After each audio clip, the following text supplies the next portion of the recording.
और हम तुम्हारे सारे षड्यंत्रों का ब्यौरा तुम्हारी इंग्लैंड की महारानी तक अवश्य पहुंचाएंगे। और यदि फिर भी वो ईस्ट इंडिया कंपनी के घिनौने षड्यंत्रों को अनदेखा करती हैं, फिर हमारे पास एक ही विकल्प रह जाएगा, ईस्ट इंडिया कंपनी के साथ खुला युद्ध।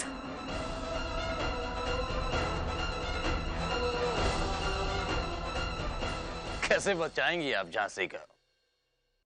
हमारे हजारों स्वॉर्ड फाइटर्स से आपकी ये अकेली तलवार कैसे मुकाबला करेगी? युद्ध केवल तलवारों से नहीं, हौसलों से जीता जाता है। रणभूमि में जब आना तो झांसी का बच्चा बच्चा तुम्हें वहां इंतजार करता दिखाई देगा और हमारी स्त्रियों की चूड़ियां ढाल और उनकी मांग का सिंदूर भाल नजर आएंगे तुम सबको। महारानी लक्ष्मीबाई की, महारानी लक्ष्मीबाई की, महारानी लक्ष्मीबाई की, महारानी लक्ष्मीबाई की, महारानी लक्ष्मीबाई की, महारानी लक्ष्मीबाई की। धन्य हो महारानी साहिब, धन्य हो। इतिहास झांसी की इस वीरांगना को कभी भूल नहीं पाएगा। हम लोग झांसी के लिए तन, मन और धन किसी भी चीज की कमी नहीं होने देंगे। हम अपनी मातृभूमि के लिए अपने प्राण न्यौछावर कर देंगे।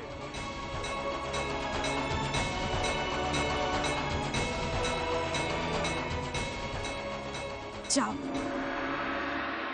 जाओ हैमिल्टन, जाओ और कह दो अपने लॉर्ड डलहौजी से कि हम झांसियों ने अपनी झांसी तुम फिरंगियों को देने से इनकार कर दिया है। यदि फिर भी हमारी झांसी छीनने के तुम इच्छुक हो तो मिल जाना रणभूमि पर।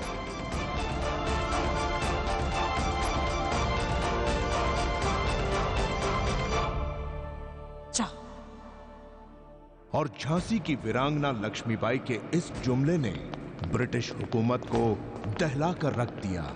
महारानी लक्ष्मीबाई ने लॉर्ड डलहौजी के फरमान को मानने से इनकार ही नहीं किया, बल्कि ईस्ट इंडिया कंपनी को युद्ध के लिए चुनौती भी दे डाली। लेकिन डलहौजी की सबसे बड़ी उलझन ये थी कि वो झांसी को छोड़ भी नहीं सकता था और उस पर एकदम हमला भी नहीं कर सकता था, क्योंकि ईस्ट इंडिया कंपनी का हिंदुस्तान में चार्टर एक्ट के तहत रिन्यूअल होना था और ऐसे में उसका उठाया हुआ एक गलत कदम भी कंपनी के वजूद के लिए खतरा बन जाता। आखिरकार सबकी सलाह सुनने के बाद डलहौजी इस निष्कर्ष पर पहुंचा कि वो भी लक्ष्मीबाई की अपील के खिलाफ अपना पक्ष क्वीन ऑफ इंग्लैंड के पास रखेगा। We will hire the best lawyer. Lakshmibai अपनी तरफ से कोई कसर नहीं छोड़ना चाहती थी। ऐसे में उसने अपने भरोसेमंद और काबिल वकील को बुलाया, जिसके मन में झांसी और लक्ष्मीबाई के प्रति अगाध श्रद्धा थी। बातचीत के निष्कर्ष में लक्ष्मीबाई ने निर्णय लिया कि जॉन लैंग को डलहौजी के आदेश के विरुद्ध अपील करने के लिए लंदन भेजा जाए। लंदन कोर्ट में बैठे अधिवक्ता गण झांसी के भाग्य के फैसले के लिए कानूनी जिरह कर रहे थे और इन तमाम लोगों में मानसिक रूप में अकेला जॉन लैंग झांसी का समर्थन कर रहा था। वो चाहता था कि जितनी जल्दी हो फैसला झांसी के हक में हो, लेकिन जॉन लैंग के चाहने से क्या होता है, फैसला होने में वक्त लगता रहा। लक्ष्मीबाई दिन रात भगवान के सामने खड़ी झांसी के हित के लिए प्रार्थनाएं करती रही और निर्णय का इंतजार भी। गुजरते वक्त के साथ साथ नन्हा युवराज दामोदर बड़ा होता गया और झांसी भावी नरेश के रूप में उसे देखने लगी। इस तरह 3 साल गुजर गए।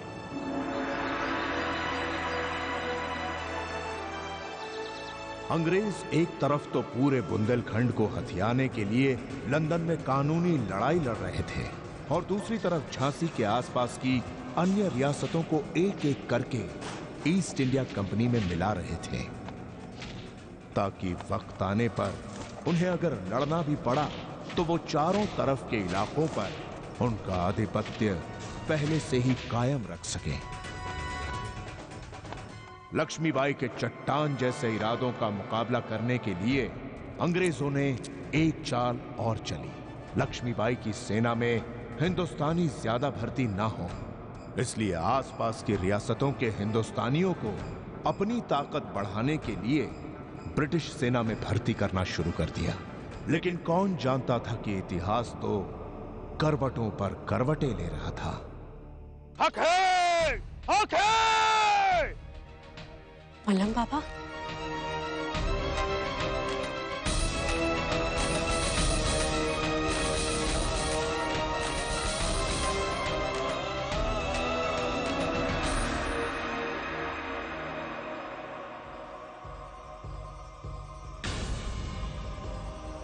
क्षमा कर दीजिएगा बाबा, हमें लगा आप हमारे मलंग बाबा हैं। हाँ बेटे, हम वही है बेटे, कुछ भी नहीं बदला है, सब कुछ वही है।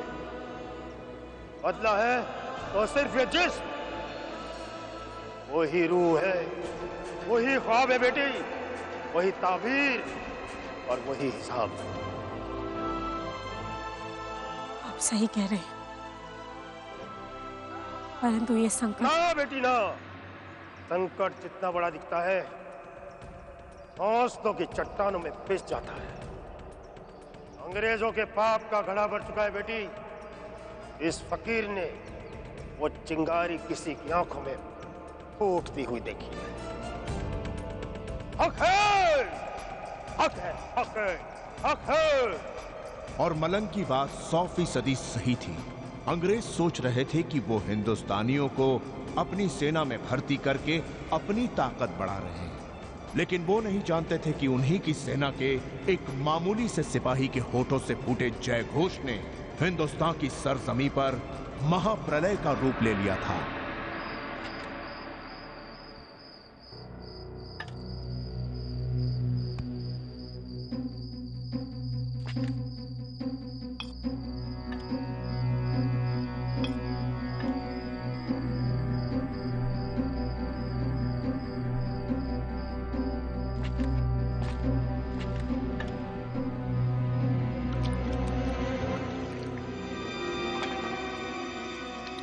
अरे पाखंडी मूर्ख, ये क्या तो किया तूने? सब भ्रष्ट कर दिया।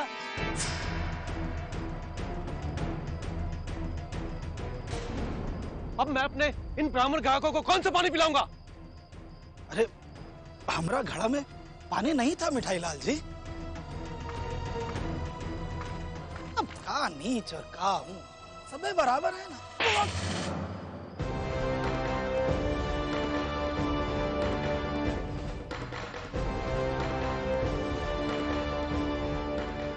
नीच, हम ब्राह्मण लोगों का धर्म भ्रष्ट करने पड़ रहा है तू।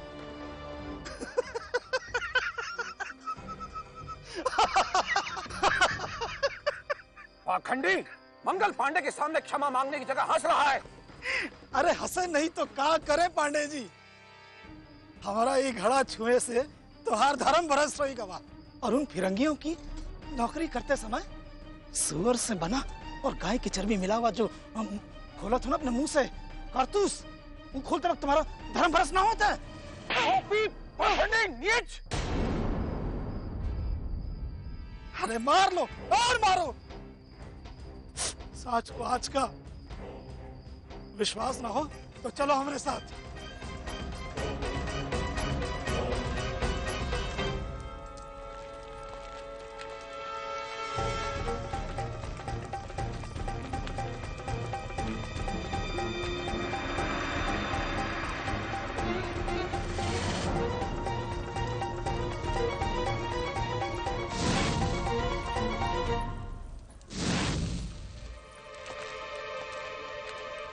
ये क्या बनाया जा रहा है यहाँ पे? सिपाही जी, कारतूस बन रहा है आप लोगों के लिए। और इस पतीले में क्या है?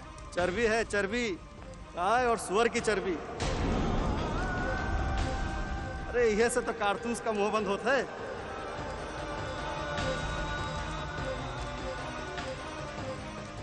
दिखाते हैं, ये देखिए।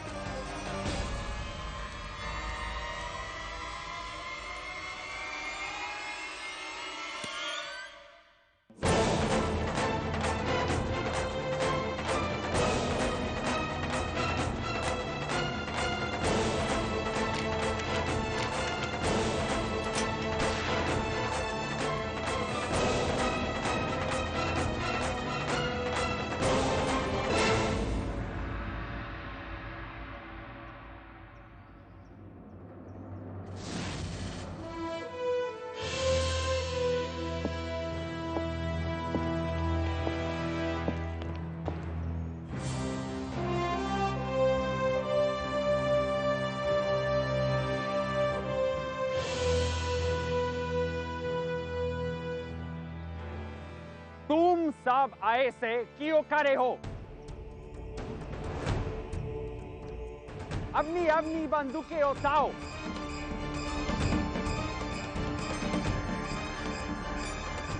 I am giving you last warning.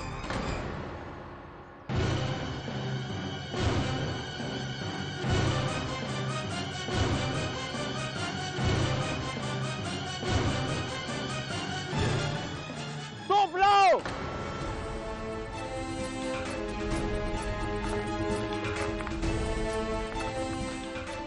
I will count till 10.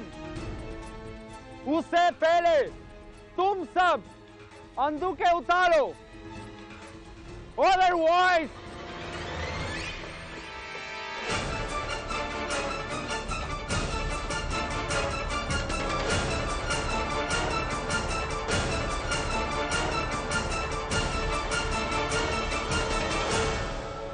one.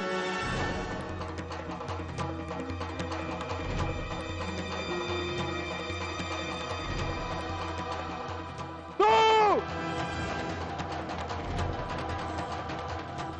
Three. Four.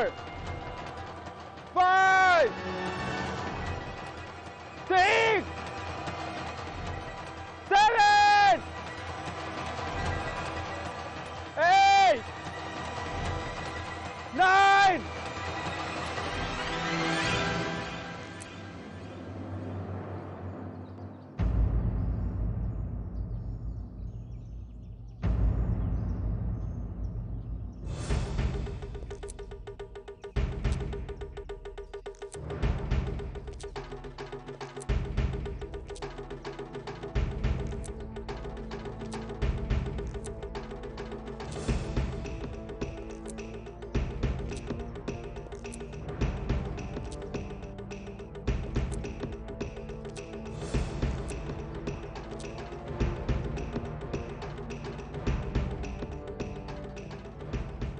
हम बंदूक नहीं चलाएंगे।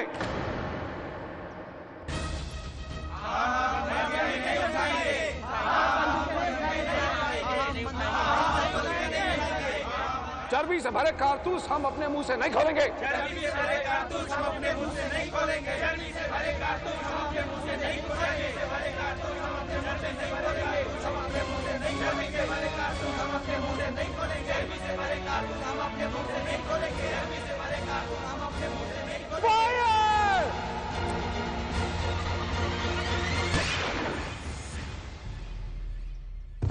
और इस तरह आजादी का पहला शोला भड़क उठा। मंगल पांडे फिरंगियों के विरुद्ध विद्रोह छेड़कर पूरे हिंदुस्तान का पहला शूरवीर नायक बन गया। झांसी की रानी लक्ष्मीबाई के मन मस्तिष्क पर भी फिरंगियों से लड़ने वालों के रूप में वो आदर्श छवि बनकर नक्श हो गया। ओम प्राणाय स्वाहा स्वाहा। ओम अपानाय स्वाहा स्वाहा। ओम समानाय स्वाहा स्वाहा। ओम उदानाय स्वाहा स्वाहा। महारानी साहब, महाराज के श्राद्ध का हवन पूर्ण हुआ। अब ये प्रसाद उनकी अस्थि कलश को छूकर नदी में प्रवाहित करना है।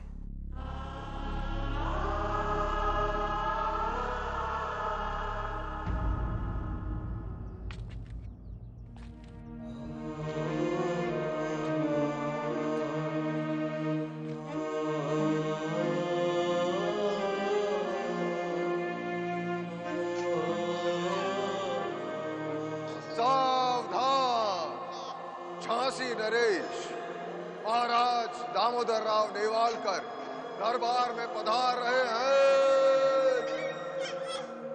दामोदर,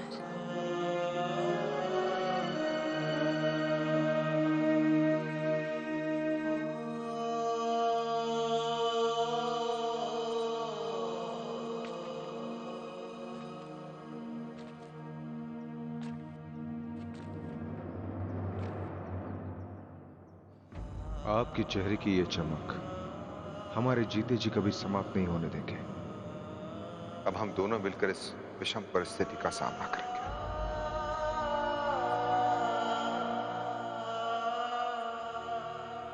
आज पूरे 3 वर्ष हो गए महाराज,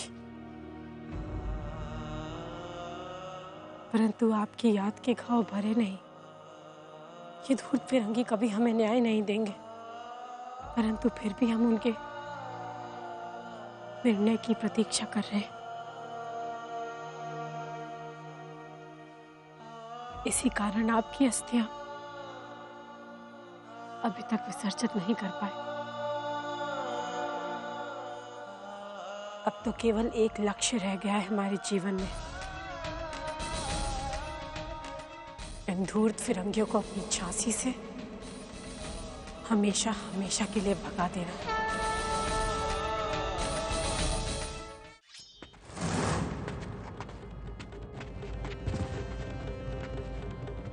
यदि इस तरह वार करोगे तो अपने शत्रुओं को परास्त कैसे करोगे?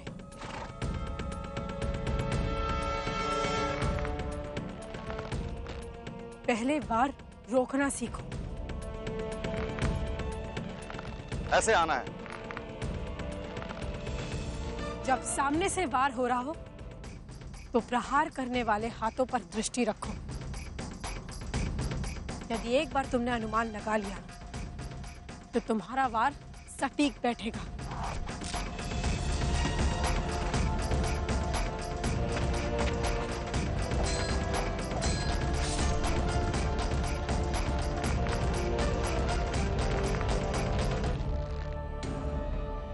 अरे अरे रुको महाराज, कहाँ जा रहे हो? कहाँ जा रहे हैं आप? आने दो उन्हें।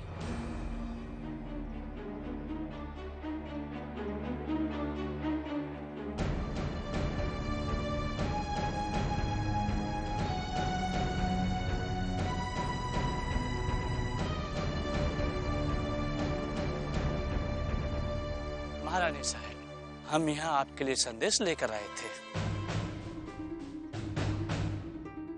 हर हर महादेव।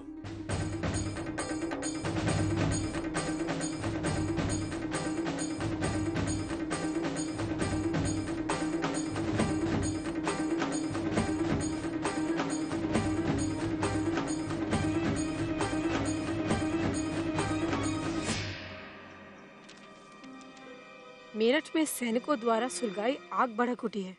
एक हिंदुस्तानी सैनिक मंगल पांडे के विद्रोह ने अंग्रेजी हुकूमत की जड़ें हिलाकर रख दी।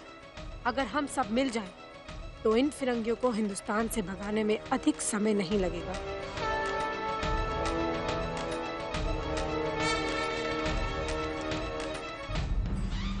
वीर सैनिकों, अब एक चिंगारी आग बन चुकी है। एक जियाले सैनिक के विरोध ने ईस्ट इंडिया कंपनी को झंझोड़ के रख दिया है। यदि अब हम हिंदुस्तानी इन क्रांतिकारियों से मिल जाते हैं, तो इंग्लैंड की महारानी का निर्णय भी कोई मायने नहीं रखता। आज हम इस वीर योद्धा को नमन करते हैं, जिसने अकेले ही ईस्ट इंडिया कंपनी को हिलाकर रख दिया। अब ये हमारा दायित्व है कि हम इस आग को ज्वालामुखी में बदल दें। पूरे हिंदुस्तान में इन अंग्रेजों के विरुद्ध अभियान छेड़ दे। बोलो, वीर योद्धा मंगल पांडे की, वीर योद्धा मंगल पांडे की, वीर योद्धा मंगल पांडे की। अब अंग्रेजों के विरुद्ध विद्रोह आरंभ हो चुका है। अब इन फिरंगियों को हमारी धरती छोड़कर जाना ही होगा।